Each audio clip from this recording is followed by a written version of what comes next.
Bismillahirrahmanirrahim. Assalamualaikum warahmatullahi wabarakatuh. Innal hamdalillah nahmaduhu wa nasta'inuhu wa nastahdihi wa nastaghfiruh wa na'udzu billahi min shururi anfusina wa min sayyiati a'malina. May yahdihillahu fala mudilla lahu wa may yudlil fala hadiya lahu. Asyhadu an la ilaha illallah wa asyhadu anna Muhammadan abduhu wa rasuluh. Qala Allah subhanahu wa ta'ala, qalu subhanaka la ilma lana illa ma 'allamtana innaka antal alimul hakim. Qala rabbi shrah li sadri wa yassir li amri wahlul 'uqdatam min lisani yafqahu qawli. Wa qala an-nabiy sallallahu alaihi wasallam, fa inna asdaqal hadits kitabullah wa khairal hadi Muhammad sallallahu alaihi wasallam wa syarrul umur muhdatsatuha wa kullu muhdatsatin bid'ah wa kullu bid'atin dhalalah wa kullu dhalalatin fin nar atau kama qala an-nabiy sallallahu alaihi wasallam. Amma ba'd. Tuan-tuan dan puan yang dirahmati Allah, syukur pada Allah pada malam ini dapat kita bersama-sama lagi. Untuk malam ni kita masuk topik perbincangan kita dalam kitab kita, iaitu kitab Al-Arba'un Al-Malawiyah, dalam membincangkan hadis 40 Al-Malay ataupun hadis 40 riwayat dalam riwayat para ulama mazhab, para ulama Melayu berkaitan dengan adab-adab sesama manusia. Dan malam ni kita masuk adab yang bab yang ke-27, adab apabila bermimpi. Adab apabila bermimpi. Muallif ataupun pengarang meriwayatkan hadis dalam bab ini daripada guru beliau Syekh Al-Waqur Maulana Muhammad bin Abdul Qadir An-Nadwi Al-Ustaz Kedah, dengan sanad yang bersambung kepada Abu Hurairah radhiyallahu anhu, bahawa beliau berkata, aku mendengar Rasulullah SAW bersabda, tiada yang tinggal daripada kenabian itu melainkan mubasyirat. Para sahabat bertanya, apakah mubasyirat itu wahai Rasulullah? Dia menjawab, mimpi yang baik. Di dalam riwayat lain disebut mimpi baik yang dilihat oleh seorang Muslim atau yang diperlihatkan kepadanya. Hadis Bukhari, nombor hadisnya 6990. Yang kedua, Abu Qatadah radhiyallahu anhu berkata, aku selalu bermimpi buruk yang menyebabkan aku sakit, sehingga aku mendengar Rasulullah SAW bersabda, mimpi yang baik itu adalah daripada Allah. Apabila seseorang daripada kalian bermimpi perkara yang disukainya, janganlah ia menceritakan tentang mimpinya itu kecuali kepada siapa yang disukainya. Sekiranya ia bermimpi perkara yang dibencinya, hendaklah dia bermohon perlindungan kepada Allah Subhanahu wa taala daripada kejahatan mimpi itu dan kejahatan syaitan. Kemudian hendaklah ia meludah sebanyak 3 kali. Janganlah ia menceritakan mimpinya kepada sesiapa, supaya mimpi itu tidak memudaratkannya. Hadis riwayat Bukhari, nombor hadisnya 7044. Yang ketiga, Abu Razin radhiyallahu anhu berkata, Rasulullah SAW bersabda, mimpi itu seolah-olah bergantungan di kaki burung selagi mana ia tidak ditafsirkan. Apabila ia ditafsir, maka ia akan jatuh, iaitu terjadi. Jangan engkau memberitahu mimpimu kecuali kepada orang yang engkau suka ataupun orang yang bijaksana. Hadis Abu Daud, nomor hadisnya 5020. Tuan-tuan mati Allah Subhanahu wa taala, mimpi ini satu peristiwa yang pasti dialami oleh setiap orang. Baik lelaki ke, baik perempuan ke, kanak-kanak ke, dewasa ke, miskin ke, kaya ke, semuanya bermimpi. Maka tuan-tuan mati Allah, bila pada kehidupan sehari-hari kita ni, kita sering mendengar kisah atau cerita tentang orang bermimpi dalam tidurnya. Ada yang menyatakan dia mimpi begini, ada mimpi begini. Makanya ada yang mentafsir pula mimpinya, kononnya maksud mimpinya begini. Tuan-tuan macam Allah Subhanahu wa taala, kerana itulah seorang itu kita kata juga dalam banyak-banyak mimpi itu, bila berdepan dengan mimpi buruk ni, ada yang gusar, yang takut dengan mimpi yang buruk. Kalau mimpi baik itu seronoklah. Kalau mimpi buruk tu dia dah mula tak selesa, tak senang duduk dan sebagainya. Ia merasa khawatir kerana mimpi itu menjadi kenyataan. Sebab itu dalam hadis Nabi SAW, dalam hadis yang diriwayatkan oleh Imam Ahmad Nabi SAW bersabda, ar-ru'ya thalathah. Mimpi itu ada tiga. Tiga jenis. Dia kata, far-ru'ya salihah busyra minallah.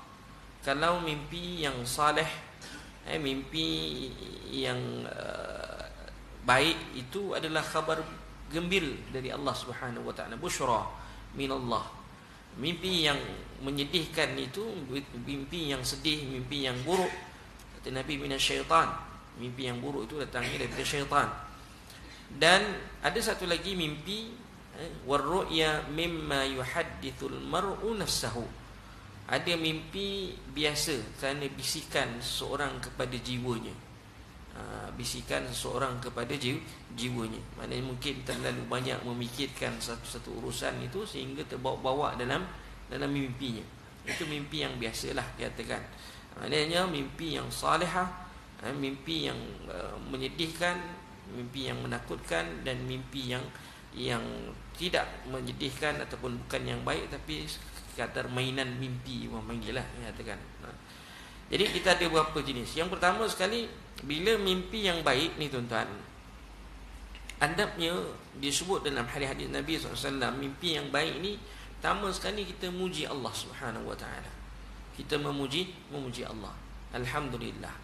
Lepas tu dalam hadis Nabi SAW, Nabi sebut, apabila kamu apabila kamu melihat satu mimpi yang kamu suka, fa innama hiya min indillah, maka ketahuilah sesungguhnya mimpi yang kamu suka tu, yang baik itu, datangnya dari Allah. Bila datangnya daripada Allah, kita dituntut untuk memuji Allah Subhanahu wa taala. Falyahmadillaha 'alaiha. Kita mimpi bagus, dapat mimpi yang baik, maka setelah terbangun kita ucapkan alhamdulillah. Mimpi pergi tawaf Kaabah, ada contoh tak? Mimpi pergi tawaf Kaabah, maka kita bersyukur pada Allah Subhanahu wa taala. Walaupun mimpi itu pun ada. Ada orang kata, ustaz, dia mimpi, kita kata pergi ke syurga. Itu satu persoalan, tak? Betul ke dia mimpi pergi syurga? Tak. Wallahu a'lam. Sebab syurga ni tuan-tuan mati Allah Subhanahu wa taala, dia sesuatu yang tidak boleh digambarkan. Ada oleh mata, oleh hati, oleh telinga. Mala ainur ra'at. Satu yang tak pernah dilihat oleh mata. Wala uzunun sami'at, walaupun tak pernah didengar oleh telinga. Wala khatara biqalbil bashar, tak pernah terlintas pun dalam hati. Keadaan dalam syurga tu macam mana? Jadi kalau dia mimpi masuk ke, konon dia kata dia mimpi masuk syurga, tuan-tuan mati Allah Subhanahu wa taala, wallahu a'lam. Kalau itu mimpi yang baik, tetapi tidaklah maknanya dia masuk betul dalam syurga tu, katakan. Sebab kalau syurga tu boleh dilihat dalam mimpi, maka bersalahan dengan nas hadis Nabi sallallahu alaihi wasallam. Nanti ramai orang mendakwa gini, mendakwa begini, katakan. Jadi kita kata, kalau dia kata dia mimpi syurga, masuk dalam syurga tu nama Allah Subhanahu wa taala, satu benda yang baik. Just dia bersyukur pada Allah Subhanahu wa taala. Tapi bukanlah dengan konon-kononnya, dengan dia bercerita tentang hal itu untuk orang memuji dia, untuk orang mengangkat kedudukan dia, itu satu benda yang salah, katakan. Tak? Kemudian disebut juga dalam hadis Nabi sallallahu alaihi wasallam, fa in ra'a ru'ya hasanatan, nampak mimpi, nampak masuk pergi tempat yang cantik kan, mimpi yang baiklah, katakan, mimpi yang bagus, falyubshir wa la yukhbir illa man yuhib. Nabi sarankan dalam hadis yang kita bacakan tadi, ada sebut, tak? Jika ia melihat mimpi yang baik, hendaklah ia bergembira dan jangan dia menceritakannya kecuali kepada orang yang menyukainya. Maksud menyukainya apa? Bila kita cerita kat dia, dia suka. Jangan bila cerita kat dia, dia tak sukakan mimpi tu pada orang, mimpi tu orang, jangan bila dia tak sukakan mimpi itu dan tak suka orang yang menceritakan mimpi itu pada dia. Itu bahaya, kata. Lepas tu Nabi peringatkan tu dalam hadis Nabi sallallahu alaihi wasallam, dalam hadis sahih Muslim pun disebut. Tidak berceritalah, jangan ceritakan mimpi itu kecuali kepada orang yang menyukai kita. Dalam riwayat yang lain, orang yang sukakan kita. Itu saya dah sebutkan 2 minggu lepas. Hatta kalau mimpi yang baik-baik pun, tuan-tuan, jangan duk cerita kat isteri pun. Takut dia tak salah tafsir. Dia salah tafsir. Suami mimpi best, mimpi yang bagus.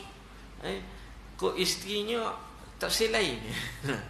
Suaminya mimpi kahwin satu lagi. Seronok lah nak suami. Cerita kat isteri, bagi isteri benda tu sebagai satu benda yang buruk. Lalu ditafsirkan yang buruk itu, tandanya abang nak mati ke tu. Berat. Jadi tafsiran itu dah jadi lain, dikatakan. Asalnya mimpi yang baik bertukar, takutnya bertukar menjadi perkara yang buruk, dikatakan. Sebab tadi hadis hadis Abu Razin radhiyallahu anhu, Rasulullah SAW ibaratkan mimpi ini seolah-olah bergantung, dia kata seolah-olah bergantungan di kaki burung, selagi mana ia tidak ditafsirkan. Apabila dia tafsir je, apabila mimpi tadi ditafsirkan, maka ia akan berlaku. Yang ditafsirkan itu yang akan berlaku. Itu yang risau tu. Sebab itu tak boleh sewenang-wenangnya kita cerita mimpi kat siapa-siapa. Kena cari orang yang benar-benar boleh mentafsir mimpi, ataupun orang yang hanya akan mentafsirkan yang baik saja. Barulah kita boleh. Itu pun kalau mimpi itu mimpi yang baik, tuan-tuan. Tapi kalau mimpi yang buruk dalam hati Allah Subhanahu Wa Taala, kalau boleh dielakkan cerita. Betul, nanti kita lihat kita katakan Nabi SAW sebut dalam hadis yang kedua tu, sekiranya ia bermimpi dengan perkara yang dia benci, hendaklah dia memohon perlindungan dengan Allah Subhanahu Wa Taala. Kemudian hendaklah dia meludah sebanyak memohon perlindungan dengan Allah daripada kejahatan mimpi dan kejahatan syaitan. Kemudian ia meludah sebanyak 3 kali. Janganlah ia menceritakan mimpinya kepada sesiapa, supaya mimpi itu tidak memudaratkannya. Kalau mimpi baik, ada lagi ruang untuk kita bercerita kat orang yang kita suka, orang yang kita rasa dia mampu untuk mentafsirkan mimpi tersebut. Tapi kalau mimpi buruk, jangan, tuan-tuan rahmati Allah Subhanahu Wa Taala. Kemudian tuan-tuan rahmati Allah, dia kata lagi dalam mentadbir ataupun mentafsir mimpi. Kalau kita lah diminta untuk mentafsir mimpi,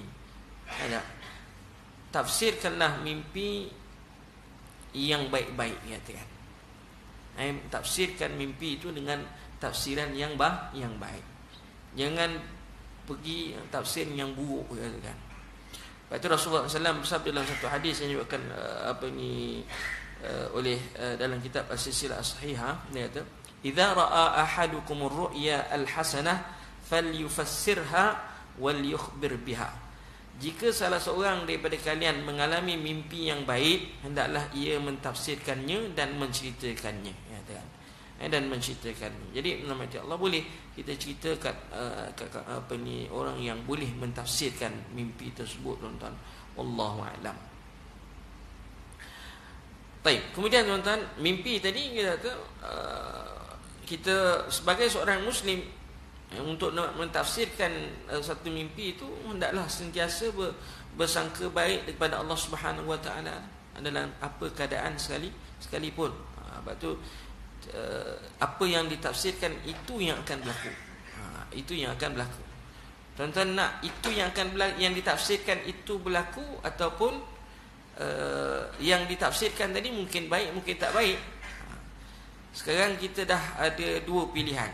Kalau nak menceritakan ke ataupun tak nak menceritakan. Kalau menceritakan pula, orang tu mungkin mentafsir yang baik, ataupun dia mentafsirkan benda yang tak baik, kata. Jadi di situ ada impak ataupun implikasinya kepada diri kita. Sebab apa yang ditafsirkan itu yang akan berlaku. Wallahu a'lam. Itu kalau mimpi yang baik. Bagaimana pula mimpi yang buruk? Mimpi yang buruk rahmati Allah Subhanahu Wa Taala.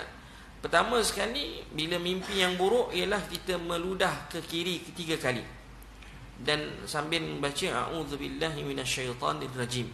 seperti mana hadis yang kedua tu lah.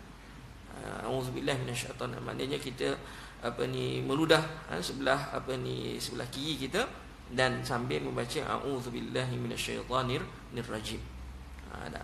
Mimpi meludah sebelah kiri 3 kali. Jangan ludah betul-betul. Kalau isteri kat sebelah tu nyanyi juga kat isteri kena ludah bukanlah ludah betul-betul di nafas falyanfus. Dia panggil nafas angin. Angin kalau ada pun air liur sikit-sikit je kita katakan, bukan dengan kahak dengan air liur pakat semua tidak. Kemudian dia baca auzubillahi minasyaitanir rajim. Auzubillahi minasyaitanir rajim katakan. Meludah tu dibuat 3 kali. Setelah itu hendaklah dia mengucapkan ta'awuz, auzubillahi minasyaitanir rajim. Ya Allah, maksudnya aku melindung kepada Allah dari godaan syaitan yang terkutuk. Itu cara dia. Yang kedua, kita ubah posisi tidur kita. Ubah posisi. Kalau kita tidur tu, kita mimpi buruk, sedar-sedar kita berada sebelah kanan, tukar posisi sebelah kiri. Tukar posisi sebelah kiri. Lepas tu Nabi SAW sebut dalam hadis dia, idza ra'a ahadukum ru'ya yakrahuha falyatahawwal wal yatful an yasari thalathan wal yas'alillaha min khairiha wal yata'awwadh min syarriha. Jika salah seorang daripada kalian mengalami mimpi yang tidak dia sukai, maka hendaknya dia mengubah posisi tidurnya, meludah ke kiri 3 kali, memohon kepada Allah kebaikan mimpi itu dan mohon perlindungan kepada Allah dari keburukannya. Jadi pindah tempat. Sebab itu kalau apa akibatnya Ustaz kalau dia teruskan tidur tempat posisi yang sama, mimpi itu akan berterusan. Ada dalam, kalau lihat dalam syarah hadis ataupun perbahasan yang ulama bincangkan di sini ialah kita kata kebarangkalian mimpi itu berterusan tu ada katakan. Mimpi itu berterusan, bersambunganlah, continue to be continue katakan. Dia bersambung part 2 pula katakan. Sebab itu antara sunnahnya Nabi SAW pindah posisi. Pindah posisi. Baik. Kemudian rahmat Allah Subhanahu Wa Taala, selain daripada itu boleh kita bila tersedar tu bangun tu kita sedar serentak, sama ada kita bangun semayang sunat 2 rakaat, itu yang terbaiklah.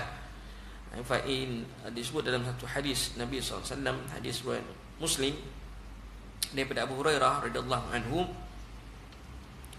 Rasulullah bersabda, fa'in ra'a ahadukum ma yakrahu falyakum falyusalli wa la yuhaddith bihan nas.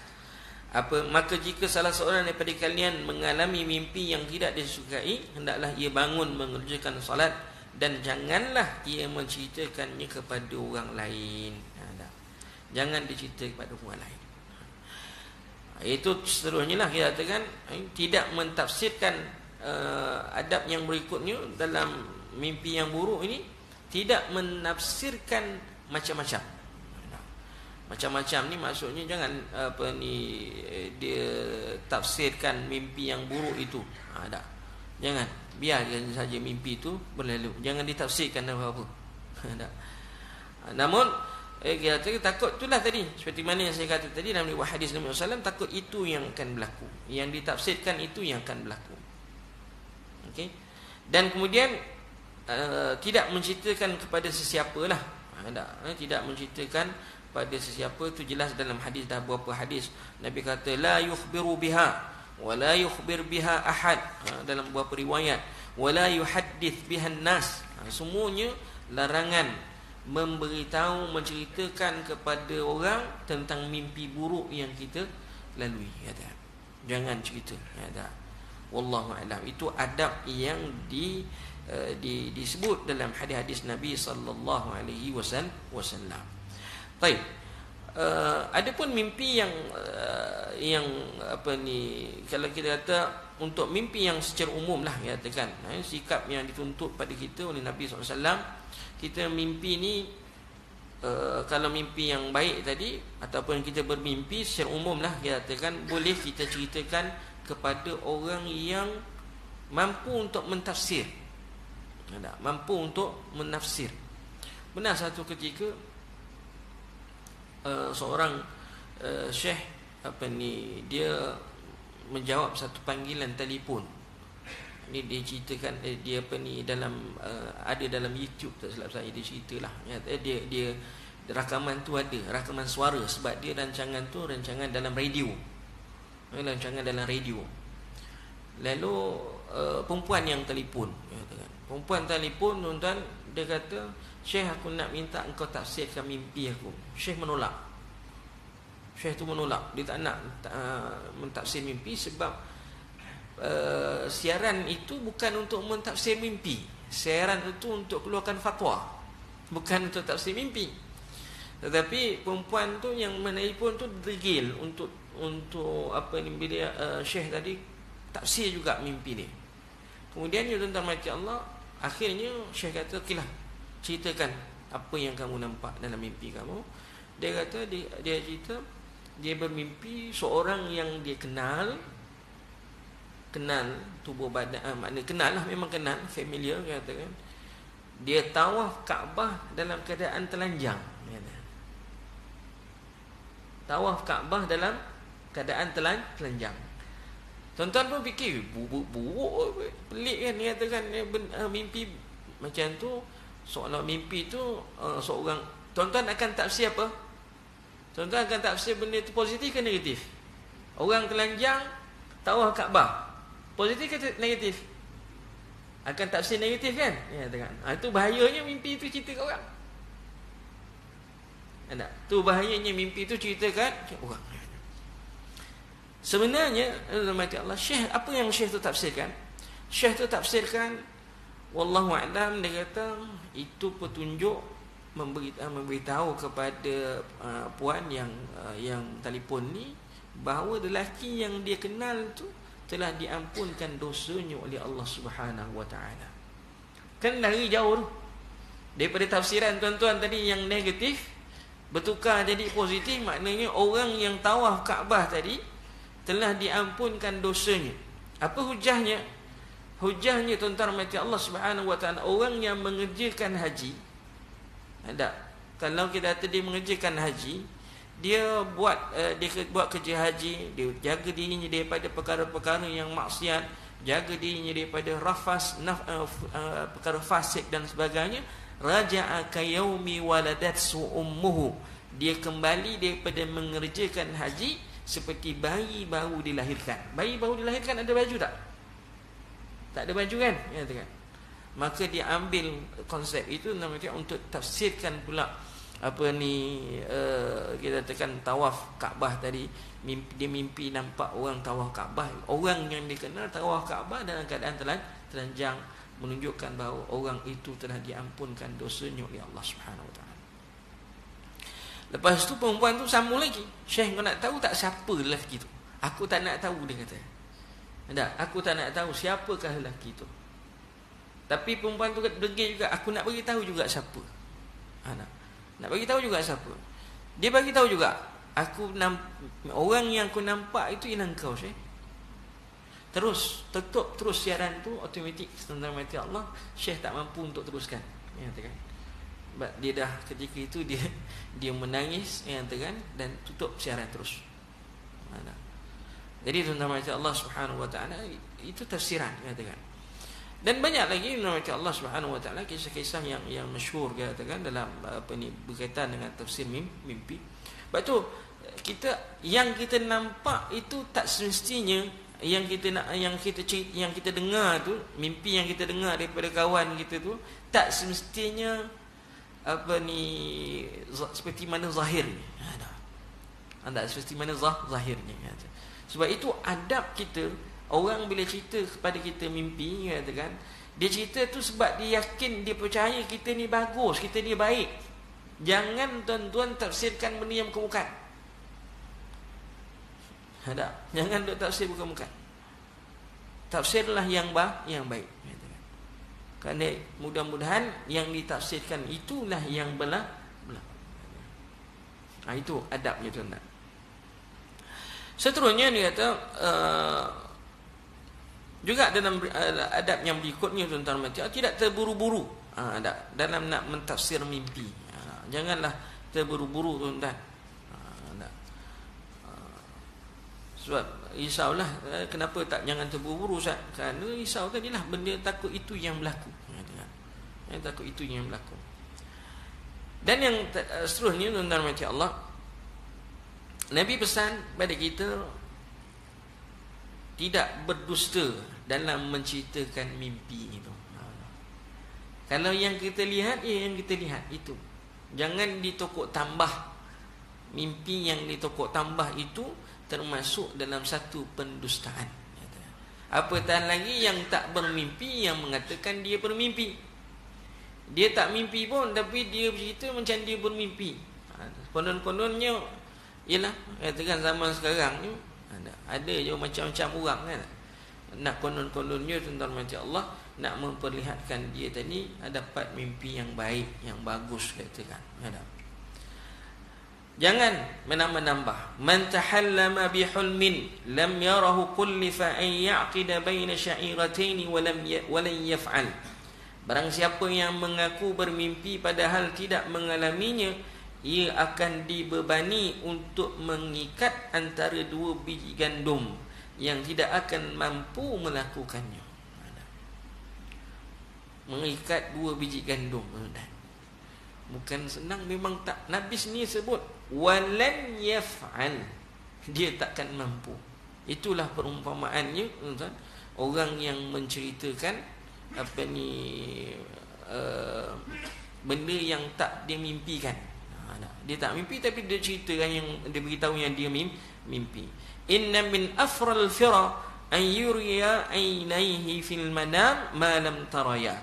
Sesungguhnya termasuk kedustaan yang besar jika seorang itu menceritakan mimpi yang tidak pernah ia lihat. Yang tak pernah lihat itu bahaya tuan-tuan macam Allah Subhanahu wa taala. Sebab itu adabnya begitulah, katakan seperti mana yang disebut. Lepas tu mimpi ni tuan-tuan macam Allah, mimpi yang lebih-lebih lagi lah mimpi yang kalau kita kata yang bermimpi berjumpa dengan Nabi sallallahu alaihi wasallam. Kita tahu malaikat jin ataupun syaitan tidak boleh menyerupai Nabi sallallahu alaihi wasallam. Itu kita kena faham, yakini baik-baik. Dia katakan syaitan tidak boleh menyerupai Nabi. Tetapi syaitan dalam mimpi dia boleh mengaku dia Nabi. Dia tak boleh menyerupai, ya katakan. Dia tak boleh menyerupai, tapi dia boleh mengaku yang dia tu Nabi. Kena faham dua takbiran yang beza tu. Dia boleh mengaku yang dia Nabi, cuma yang dalam hadis Nabi, dia tak mampu untuk menyerupai rupa paras Nabi sallallahu alaihi wasallam. Orang kalau bermimpi, Ustaz, saya mimpi jumpa Nabi. Dan sekarang ramai orang senang-senang berkata mimpi jumpa Nabi, katakan. Pertama sekali yang diminta ialah cuba ceritakan rupa paras yang dilihat dalam mimpi itu. Kalau kulit gelap, Ustaz, nyata-nyata sudah dia katakan ditolak terus, dia katakan. Karut dia katakan. Karut. Kepala botak, karut dia katakan. Lagilah karut, tuan-tuan. Saya tak nampak, Ustaz, daripada belakang, karut dia katakan. Tapi dia mengaku dia Nabi. Tak betul, dia katakan. Kalau orang betul memimpi berjumpa dengan Nabi, tuan-tuan macam Allah, dia dapat lihat wajah Nabi SAW seperti mana yang diluatkan dalam hadis Nabi SAW. Sebab itu bila para salaf, bila ada orang mendakwa dia bertemu dengan Nabi SAW, maka diminta untuk menceritakan, didatangkan muwasafat ataupun didatangkan ciri-ciri orang yang dilihat dalam mimpinya. Dan mimpi jumpa Nabi bukan satu perkara yang boleh diusahakan. Ada yang kata kau selawat 50,000 kali confirm jumpa Nabi. Siapa yang ajar? Ya, katakan.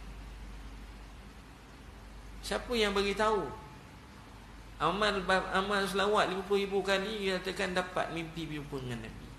Tak ada siapa pun bagi tahu tentang Nabi mana datang. Ya, jadi kita kata memang kita tak, kita kata kalau seorang itu mimpi berjumpa dengan Nabi, ya memang dia berjumpa dengan Nabi. Tetapi ceritakanlah apa yang, macam mana rupa paras Nabi yang kamu nampak. Dan penceritaan itu bukan tujuannya untuk orang yang menceritakan tadi diangkat konon-kononnya bertemu dengan Nabi, ada special, maknanya menyebabkan tujuan diceritakan tadi adalah untuk orang memuji dia, mengagungkan dia. Tidak sama sekali. Zalika fadlullah yu'tihi man yasha. Kita boleh katakan tentang cukup orang yang dapat bertemu mimpi dengan Nabi. Kita kata zalika fadlullah yu'tihi man yasha. Itu kelebihan yang Allah nak berikan kepada siapa sahaja yang dia kendaki. Bukan kerana mimpi jumpa Nabi itu ada special apa kita panggil, ada keistimewaan dalam masyarakat, ada keistimewaan dalam dalam untuk kita nak hormat dia ataupun sewaktu dengannya. Tak semestinya katakan. Tidak semestinya katakan. Yang paling tinggi di sisi Allah Subhanahu wa taala, Allah dah sebut dalam Al-Quran, inna akramakum indallahi atqakum. Bukan yang dapat bertemu dengan Nabi ke, bukan siapa-siapa, tidak. Inna akramakum indallahi atqakum. Hak orang yang paling mulia di sisi Allah itu ialah orang yang paling kuat takwanya. Itu kita kena ingat baik-baik. Kadang-kadang kita ni dimanipulit, katakan. Konon-kononnya kita kata mencintai Nabi dan konsep macam Allah. Ya memang kita wajib mencintai Nabi SAW. Dah ada pada kalimah syahadah tu, asyhadu an la ilaha illallah wa asyhadu anna Muhammadar Rasulullah. Jangan bila kita cerita macam ni, ni jenis tak suka, tak sayang Nabi lah apa. Tak. Sebab kita dalam kena berada pada realiti, katakan, yang sebenarnya, katakan. Lepas tu saya kata tadi, mimpi berjumpa Nabi bukan satu perkara yang boleh diusahakan. Sebab tu orang bila mimpi dia jumpa dengan Nabi, minta diceritakan tentang ciri-ciri yang Nabi yang dilihat. Dan kita, kalau betul, kita kata dzalika fadlullah yu'tihi man yasha. Itu kelebihan yang Allah nak berikan pada siapa-siapa saja yang dikehendaki. That's it. Cukup. Wallahu a'lam. Tapi kata pagi mimpi, malam mimpi jumpa Nabi, besok mimpi jumpa dengan Nabi, tiap-tiap malam bertemu dengan Nabi. Berat. Sahabat Nabi pun, kalaulah orang yang layak untuk bermimpi berjumpa dengan Nabi ialah para sahabat. Para sahabat. Sebab apa? Sebab sahabat Nabi SAW. Selepas wafatnya Nabi SAW, kata, orang yang patutnya lebih layak untuk dapat mimpi itu para sahabat. Dalam keadaan yang getir dalam peperangan Siffin, satu kumpulan dalamnya ada Ummul Mukminin Aisyah radhiyallahu an. Ada Aisyah, ada para sahabat-sahabat. Saat getir itu pun tak ada seorang daripada kalangan sahabat yang dapat mimpi jumpa dengan Nabi SAW. Ini mutaakhir ini ramai sungguh orang suka. Ni dakwa mimpi, ni mimpi, ni dakwa mimpi, ni dakwa mimpi jumpa Nabi. Subhanallah, ya tak? Maha suci Allah Subhanahu wa taala. Wallahu taala alam. Jadi tuan-tuan yang dirahmati Allah Subhanahu wa taala, so, dalam hadis ini kita dalam perbincangan bab yang ke 27 ni, hadis yang pertama kita lihat balik semula, tuan-tuan mati Allah. Aku mendengar Rasulullah SAW bersabda, tiada yang tinggal daripada kenabian itu melainkan mubasyirat. Tadi saya kata mimpi yang baik itu busyra. Busyra ni maknanya khabar gembira. Busyra ada nama syarikat Busyra, ada nama orang Busyra, ada macam-macam. Tapi biasanya Busyra ni untuk nama orang perempuan lah, ya Zazah. Kalau nama orang lelaki dia kata Bashir, ya katakan. Bashir, bolehlah Bashir, ya katakan. Yang pemberi khabar gembira, kan? Pemberi khabar gembira. Ataupun Bashar, Bashar pemulih, Bashar macam Bashar al-Assad. Bashar al-Assad. Bashar maknanya orang yang banyak memberitahu, menceritakan perkara-perkara yang mengembirakan, kan? Bashar, kan? Tapi tidak Bashar al-Assad. Itu lainlah, tu nama tak seperti mana perbuatan. Tapi itu busyra, busyra, mimpi yang baik itu satu berita gembira, satu perkara yang mengembirakan lah, bagi seorang muslim, bagi seorang muslim. Hadis yang kedua, Abu Qatadah radhiyallahu anha, aku selalu bermimpi buruk yang menyebabkan aku sakit, sehinggalah aku mendengar Rasulullah SAW bersabda. Mimpi buruk sampai boleh membawa kepada sakit, tak boleh bawa sakit, kan? Boleh bawa sakit. Maka cara nak mengatasi itu tadi itulah, Nabi dah sebut dalam hadis tu. Pertama, kalau mimpi itu baik, kita ucapkan alhamdulillah, kan? Ucapkan alhamdulillah. Sekiranya mimpi perkara yang baik, ucapkanlah alhamdulillah. Kalau mimpi yang buruk, a'udzubillahi minasyaitonir rajim, mohonlah perlindungan dengan Allah daripada syaitan yang direjam. Azan dahulu, kemudian kita sambung sikit.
Baik, tuan-tuan macam Allah Subhanahu wa taala sekali hadis yang ketiga itu Abu Razin radhiyallahu anhu berkata Rasulullah SAW bersabda, mimpi itu seolah-olah bergantungan di kaki burung selagi mana ia tidak ditafsirkan. Apabila ia ditafsir, maka ia akan terjatuh ataupun terjadilah. Janganlah kau memberitahu mimpimu kecuali kepada orang-orang yang kau suka dan orang-orang yang bijaksana. Baik, ringkasan ini macam Allah Subhanahu wa taala pengajaran daripada hadis yang kita boleh ambil. Yang pertama sekali, mimpi itu ada 3 jenis lah. Yang pertama ru'yah, dalam bahasa Arab dia panggil ru'yah. Kalau digunakan ru'yah dalam hadis, dia menunjukkan kepada mimpi yang baik. Satu lagi dia panggil hulum. Hulum adalah mimpi yang sedih lah, mimpi yang buruk, menyatakan biasa digunakan perkataan al-hulum. Dan yang ketiga adghas. Adghas ada ejaannya, kena tengok yang Arab tu. Adghas mana alif, hamzah, dad, ghin, alif, tha. Adghas. Adghas ni adalah mimpi yang terbawa-bawa. Mimpi yang terbawa-bawa daripada siang hari, mungkin sebab penat, terlalu memikirkan sehingga terbawa-bawa kepada dalam mimpi. Ketiga-tiga secara umum itu daripada 3 ni kita tahulah mimpi itu. Kalau ru'yah tu mimpi yang baik lah, hulum tu mimpi yang buruk. Kalau adghas ni yang terbawa-bawa ni, dia boleh jadi baik, dia boleh jadi buruk. Boleh jadi baik, boleh jadi buruk. Apapun mimpi tadi, kalau baik, hendaklah kita mengucapkan syukur pada Allah Subhanahu wa taala. Dan kalau boleh tentang mati Allah, tak perlu diceritakan, kita cukup dengan berdoa supaya mimpi yang baik itu menjadi kenyataan. Mudah-mudahan Allah Subhanahu wa taala merealisasikan mimpi yang baik itu dalam kehidupan. Kalau nak ceritakan boleh, tapi kena cari orang yang mampu betul-betul mentafsir mimpi kita dengan cara yang betul, Tapi untuk ceritakan pada semua orang tidak, tak boleh. Kemudian tuan-tuan mati Allah, kalau mimpi yang buruk, kita mohon perlindunganlah dengan Allah Subhanahu wa taala. A'udzu bikalimatillah ataupun a'udzu billahi minasyaitanir rajim, dan ataupun ludah sebelah kiri dan sambil membaca selepas itu a'udzu billahi minasyaitanir rajim, ataupun dalam riwayat yang lain a'udzu bikalimatillahi tammah, a'udzu bikalimatillahi tammah min ghadabihi wa syarri ibadihi wa min hamazatis syayatin wa in yahdurun. Maksudnya, ya Allah, aku mohon perlindungan daripada kalimat-kalimat Allah yang bersifat sempurna, daripada kemarahannya, kejahatan hamba-hambanya, hasutan-hasutan syaitan, dan datangnya mereka kepadaku. Kemudian meludah sebelah kiri sebanyak 3 kali pun boleh juga. Wallahu a'lam. Terakhirnya Imam Ibn Qayyim rahimahullahu ta'ala berkata, sesiapa yang ingin mendapat mimpi yang baik, hendaklah dia sentiasa berkata perkara yang benar, makan makanan daripada sumber yang halal, yang baik, memelihara perintah Allah, memelihara dan jaga perkara-perkara yang dilarang oleh Allah Subhanahu wa taala, tidur dalam keadaan bersuci daripada hadas kecil dan hadas besar, dan sentiasa mengingati Allah Subhanahu wa taala. InsyaAllah dengan izin Allah, dia akan beroleh mimpi-mimpi yang baik. Wallahu a'lam bissawab. Itu dia tuan-tuan mati Allah, sedikit perbincangan berkaitan dengan mimpi, bab yang ke-27. Bab selepas ini iaitu adab dengan jin. Tajuknya pun dah adab dengan jin. Apakah adab-adab kita dengan jin? Dan juga selepasnya tuan-tuan mati Allah, kita ada 2 topik yang mungkin kita akan pergi sekaligus, sebab perbincangan jin tidak lagi daripada perbincangan dengan syaitan. Sebab ada 2 bab tu. Pertama bab adab dengan jin, yang kedua adab menghadapi hasutan syaitan. Jin adalah syaitan, syaitan adalah jin, dua-dua benda yang sama.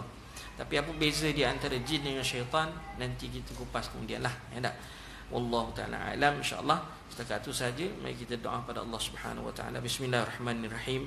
Allahumma ja'alna hadza jam'an marhuma wa tafarruqana min ba'di tafarruqan ma'suma. Allahumma inna nas'aluka ilman nafi'a wa amalan mutaqabbala wa rizqan thayyiba wa husna ibadatik. Allahumma a'inna ala dzikrika wa syukrika wa husni ibadatik. Rabbana atina fid dunya hasanah wa fil akhirati hasanah wa qina adzaban nar. Wa sallallahu ala Muhammad wa ala alihi wa sahbihi baraka wa sallam. Walhamdulillahi rabbil alamin. Subhanakallahumma bihamdika asyhadu an la ilaha illa anta wa astaghfiruka wa atubu ilaik. Assalamualaikum warahmatullahi wabarakatuh.